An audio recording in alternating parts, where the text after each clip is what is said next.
woke up on the floor of the laboratory in a pool of solidified vomit. It had caked and cemented my glasses to linoleum. I had no recollection of where I was. The last thing I knew, it was August 1999. I pulled myself from the floor like a rubber dart off a frozen freezer case and made my way to the coffee machine. The rock-solid liquid had molded, and the penicillin bodies were running amok like miniature rats with gills scurrying up and down the walls. I looked at the immobile hands of my watch. Through layers of dust on the office table, the phone was dead. What in God's name had happened?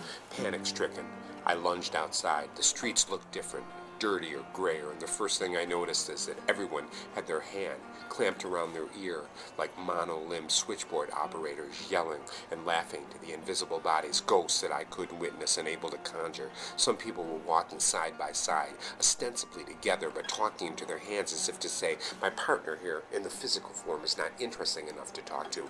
I'm going to scream to the spiritual world. Many of the people were 7 or 8 times the width of a normal person, as if a convention of sumo wrestlers had descended upon the city.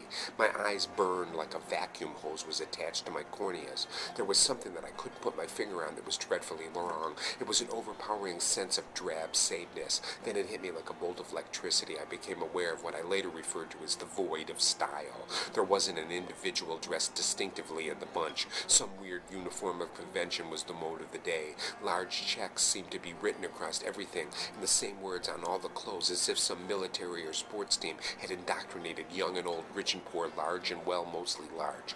Ugly as sin can only be ugly. Trudging, I ventured past the same storefronts, something called Starbucks and then McDonald's, Starbucks and then McDonald's, on and on until I truly thought I was going insane. I wandered almost in a hallucinatory state, a vision of hellish nightmare. I stopped to catch my breath in front of an appliance store whose front window housed the largest TV screen I had ever witnessed, thin as a plate and as large as a wall in a house, with brightly colored pictures of young people, thinner, cosmetically beautiful, with the largest lips I had ever seen, looking nothing like the people I was seeing on the street. But as these images changed, I saw there was no more that existed anymore. In my 10 years of sleep, there was no vision in the media of war or destruction. Thank God that we had had this hideous, uniformed, non-individual nation, but at least we had sacrificed this to peace. I returned to the laboratory and made myself a sedative, longing to return to the solace of the dreamland.